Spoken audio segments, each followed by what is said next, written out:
வாங்க கோழிக்கால் ஃப்ரை பண்ணலாம். நம்ம சேனலை வந்து இப்போ தான் புதுசாக பார்க்குறீங்கன்னா Vijay all in one Tamil சேனலை மறக்காமல் சப்ஸ்கிரைப் பண்ணிங்க. பக்கத்தில் இருக்கிற பெல் பட்டனை தட்டி ஆளில் வச்சிங்க. இப்போ கோழிக்காலை வந்து நம்ம க்ளீன் பண்ணி எடுத்துக்கிட்டோம். கோழிக்கால் வந்து கடையில் வந்து ஃப்ரீயாகவே கிடைக்கும். நம்ம காசுலாம் தேவையில்ல. இந்த நெகத்தை வந்து நல்லா வெட்டி எடுத்துக்கணும். தோலை வந்து சுடுதண்ணியில் போட்டு நல்லா அவிச்சு க்ளீன் பண்ணி எடுத்துக்கணுங்க. இதுதான் வந்து ஒரு கஷ்டமான ஒரு வேலை. மற்றபடி வேறு எந்த கஷ்டமும் கிடையாது. வானலில் வந்து கொஞ்சமாக எண்ணெய் ஊற்றி புதினா கருவேப்பிலை லைட்டாக போட்டுங்க. போட்டதுக்கப்புறம் நம்ம க்ளீன் பண்ணி வச்சுருந்தோம் இல்லைங்களா, கோழிக்காலில் வந்து மஞ்சத்தூள்லாம் போட்டு க்ளீன் பண்ணி வச்சுருந்தோங்களா, அந்த காலை வந்து இந்த எண்ணெயில் போட்டுங்க. எண்ணெய் வந்து உங்களுக்கு தேவையான அளவுக்கு எண்ணெய் போட்டுங்க. நம்ம கொஞ்சமாக ஊற்றிருக்கிறோம். உங்களுக்கு செஞ்சு காட்டுறதுக்கு வேண்டி கொஞ்சமாக எண்ணெய் ஊற்றி செஞ்சு காட்டணும். இருக்கிற எல்லா காலையும் வந்து போட்டாச்சுங்க. நல்லா பெரட்டி விடுங்க. அந்த எண்ணெயில் வந்து கொஞ்சம் நேரம் வதங்குற மாரி பெரட்டி விடுங்க. அப்போ தான் வந்து எல்லா இடமும் நம்மளுக்கு கொஞ்சம் லைட்டாக வதங்கும். அதுக்கு மேலே வந்து பார்த்திங்கன்னா இஞ்சி பூண்டு பேஸ்ட்டுங்க. கொஞ்சம் தாராளமாகவே இஞ்சி பூண்டு பேஸ்ட்டு போடுங்க. சாப்பிட்றதுக்கு நல்லாயிருக்கும். நானும் வந்து இந்த கால் வந்து இப்போ தான் சாப்பிட்றேன். இதுக்கு முன்னாடி சாப்பிட்டதில்ல. அதனால் பார்த்தே கொஞ்சம் அருவருப்பாக இருந்தது. ஆனால் சாப்பிட பார்த்து இன்னும் நல்லா டேஸ்ட்டாக இருக்குங்க. அதுக்கப்புறம் நீங்கள் வந்து சிக்கனே வாங்க தேவையில்லைங்க. இந்த கோழிக்காலே வாங்கி சாப்பிட்டுக்கலாம். சிக்கன் வாங்க தேவையில்ல.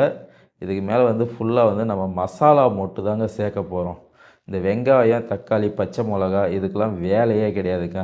கரம் மசாலா, சிக்கன் மசாலா, மிளகாய்த்தூள், அப்புறம் இது தாங்க இதுக்கு தேவையான மசாலா. இந்த மல்லித்தூள், மிளகுத்தூள் இது தாங்க வந்து இதுக்கு மசாலா.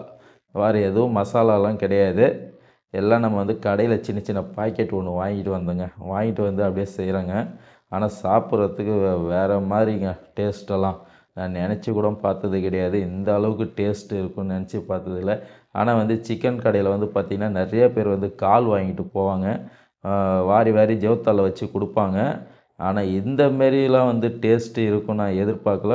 கொஞ்சமாக தேவைக்கு உப்பு போட்டுங்க. உப்பு போட்டுட்டு நல்லா வந்து பெரட்டி விடுங்க. எல்லா இடத்துலையும் படுற மாரி பெரட்டி விடுங்க. நல்லா சூப்பராக இருக்குங்க. வீட்டில் உங்கள் பிள்ளைங்களுக்கெல்லாம் செஞ்சு கொடுங்க. அவ்வளோ சூப்பராக இருக்குங்க. நானே எதிர்பார்க்கலைங்க இந்த அளவுக்குலாம் டேஸ்ட்டாக இருக்குன்னு. மிளகுத்தூள்லாம் போட்டு நல்லா காரசாரமாக சாப்பிட்டா சூப்பராக இருந்ததுங்க. போட்டு நல்லா பெரட்டி அடித்து நான் வந்து நம்ம தம்பி தான் ஒருத்தன் வந்து செஞ்சான். நம்ம பக்கத்தில் நின்று பார்த்துக்கிட்டு இருந்தோம். சரி அவன் எப்படி செய்கிறான்னு பார்ப்போம். பார்த்ததுக்கப்புறம் நம்ம செஞ்சு வீட்டில் செஞ்சு சாப்பிடுவோம் அப்படின்ட்டு அவங்க வீட்டுக்கு போயிருந்தப்போ இதுமாரி செஞ்சாங்க. சரி நம்மளும் சாப்பிட்டு பார்ப்போம் அப்படின்னு சொல்லிட்டு பக்கத்தில் நின்று வேடிக்கை தாங்க பார்த்துக்கிட்டு இருந்தேன். ஆனால் சூப்பருங்க. இந்த மாரிலாம் வந்து நான் வந்து இது வரைக்கும் வாழ்க்கையில் சாப்பிட்டதே இல்லை. அந்த அளவுக்கு சூப்பராக டேஸ்ட்டாக இருந்ததுங்க இந்த கோழிக்கால். நான் எதிர்பார்க்கவே இல்லை. இந்த கோழிக்கால் இவ்வளோ டேஸ்ட்டாக இருக்கும்னு நான் எதிர்பார்க்கவே இல்லை. அந்த அளவுக்கு சூப்பராக இருந்ததுங்க. ஆனால் நல்லா வந்து பெரட்டணுங்க. அந்த மசாலா வந்து நல்லா அந்த கோழி காலில் வந்து நல்லா ஏறணுங்க. அப்போ தான் வந்து இந்த கறி வந்து சாப்பிட்றதுக்கு அந்தளவுக்கு நம்ம சிக்கன் லெக் பீஸ் சாப்பிட்றோம் இல்லைங்களா, அதேமாரி தான் டேஸ்ட் இருக்கும். ஆனால் வந்து அதில் வந்து சதைப்பகுதியெலாம் வந்து அதிகமாக இருக்காது, கம்மியாக தான் இருக்கும். ஆனால் நல்ல டேஸ்ட்டு. கொஞ்சமாக தண்ணி ஊற்றிங்க. தண்ணி ஊற்றி நல்லா வந்து பெரட்டி விட்டு ஒரு 15-20 நிமிஷத்துக்கு வந்து நம்ம வேக விட போகிறோங்க. கொஞ்சம் தண்ணி ஊற்றி, நீங்கள் நிறையா தண்ணி ஊற்றிங்க. கொஞ்சமாக தண்ணி ஊற்றி வேக விட்டுட்டாரு. அதனால் வந்து நீங்கள் வந்து நிறையா தண்ணி ஊற்றி ஒரு 10 நிமிஷத்துக்கு வேக விடுங்க. வேக விட்டிங்கன்னு வச்சுங்களேன், நல்லா வெந்து வந்துருச்சுன்னா பாருங்கள் எப்படி வெந்து வருது பாருங்கள். இன்னும் ஒரு 5 நிமிஷத்தில் வந்து நம்மளுக்கு ரெடி ஆகிடும். நம்ம சாப்பிடுவோம். சாப்பிட்டதுக்கப்புறம் இதோட டேஸ்ட் எப்படி இருக்குன்னு நான் உங்களுக்கு சொல்கிறேன் பாருங்கள். அவ்வளோ சூப்பராக இருந்ததுங்க. நீங்களும் வந்து வீட்டில் வந்து உங்கள் பிள்ளைங்களுக்கெல்லாம் வந்து செஞ்சு கொடுங்க. பயங்கரமாக இதில் வந்து சாப்பிட்றதுக்கு நல்லா ருசியாக இருக்குங்க. பாருங்கள் எப்படி இருக்குது பாருங்கள். குட்டா நானே எல்லாத்தையும் சாப்பிட்டேங்க. அவங்க செஞ்சு கொடுத்தவங்களுக்கு கூட அந்த அளவுக்கு நான் கொடுக்கல. நானே வந்து எல்லாத்தையும் சாப்பிட்டு காலி பண்ணிட்டேங்க. அந்த அளவுக்கு டேஸ்ட்டுங்க. சொல்லிவிட்டு நானே எடுத்து சாப்பிட்டுக்கிட்டே இருந்தேன். அவ்வளோ டேஸ்ட்டுங்க. நான் இது வரைக்கும் எதிர்பார்க்கவே இல்லை. இந்த கோழிக்காலில் வந்து இவ்வளோ டேஸ்ட்டு இருக்குன்னு நான் எதிர்பார்க்கல. ஆனால் வந்து சிக்கன் கடைங்கள்லாம் வந்து இந்த கோழிக்காலை வந்து தூக்கி போட்டுருவாங்க. யாருன்னா கேட்குறவங்களுக்கு கொடுப்பாங்க பொழுது மீதியெல்லாம் தூக்கி போட்டுருவாங்க.